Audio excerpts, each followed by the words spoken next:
Okay, we're going to install the Digital Guard Dawg here, keyless entry system for the Yamaha. I've got the main part here, and then there's a couple of connectors that I've already put in here.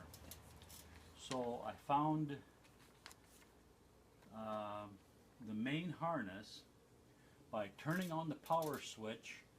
Inside the headlight there's a whole jumble of different connectors, and I unplugged the main connector from the motorcycle, which is this one. This is the bracket that comes with the Digital Guard Dawg. This goes to the key switch. So when the key switch was on and I unplugged this, then I identified this as the key switch. So I put that on there. And then the other end goes to my Digital Guard Dawg. As per the instructions, there's a 4-plug that goes in there.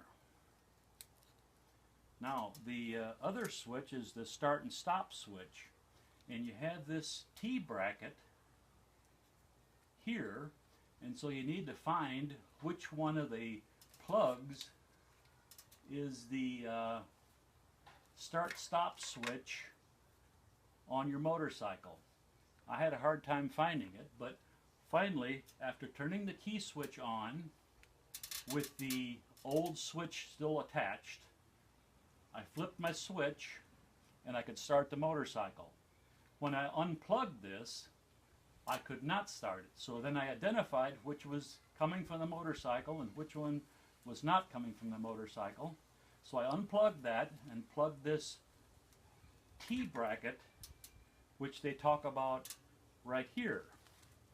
And then the other end gets plugged into my Digital Guard Dawg.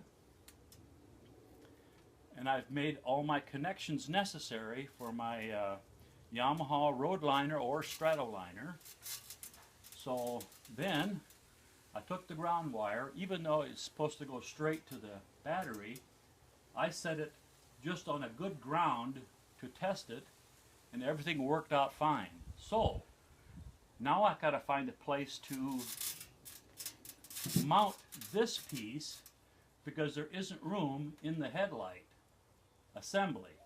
So I have to unplug this and go outside someplace here in a protected area to mount this, run my wires in through the back into this headlight assembly, and replug these two connectors